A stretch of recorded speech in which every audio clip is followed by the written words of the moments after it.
Air. I worried last week that it was going to make it feel cheaper. It doesn't. My biggest issue is not losing it in my purse now that it's got even less bulk. And finally, I was also a little bit worried about apps not being updated for the new 4-inch screen fast enough and having a bunch of letterboxed apps.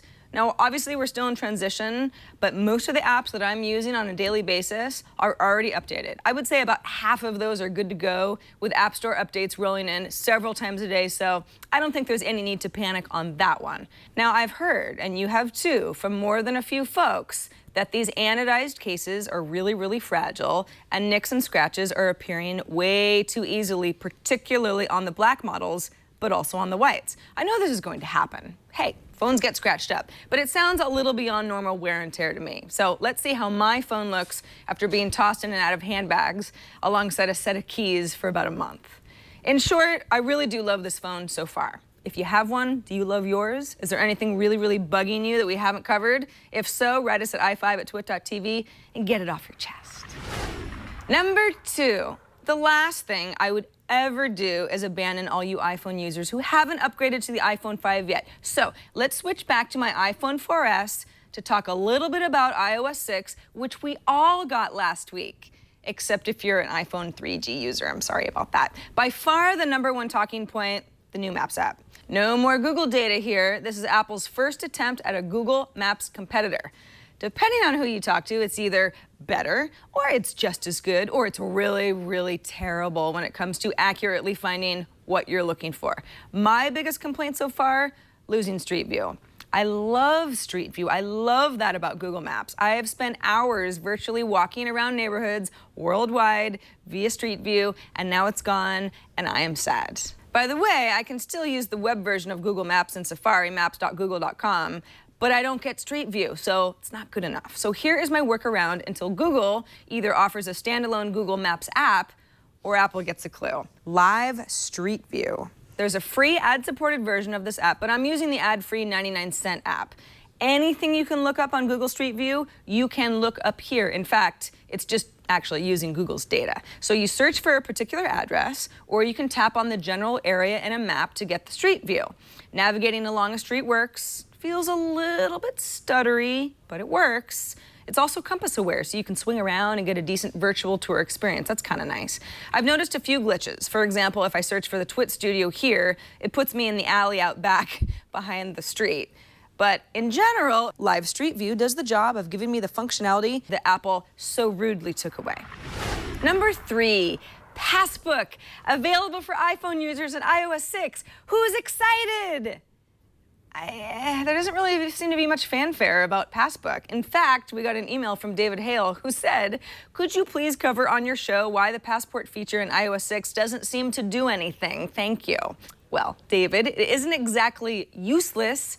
It's not very intuitive either. I get your point. For example, Sephora is a Passbook partner. I happen to have a Sephora rewards card that I carry around in my wallet to scan for points every time I buy something in a Sephora store, shampoo, hairspray, stuff like that.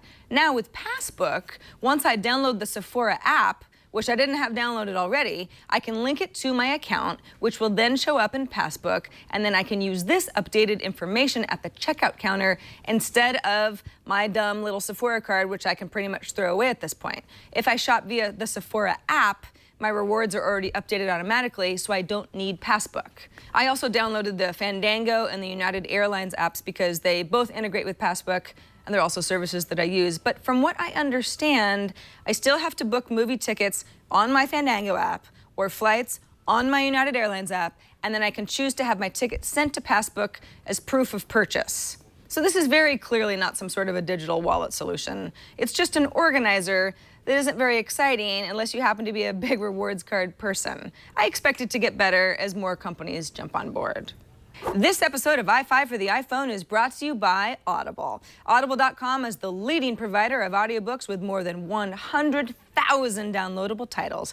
If you're looking for a particular book, Audible has literature, including fiction, nonfiction, and periodicals. For i5 viewers, Audible is offering a free audiobook to give you a chance to try out their service. One audiobook you really might like is The Handmaid's Tale, written by Margaret Atwood, but narrated by Emmy Award-winning actress, as of a day ago, Claire Danes. She's great.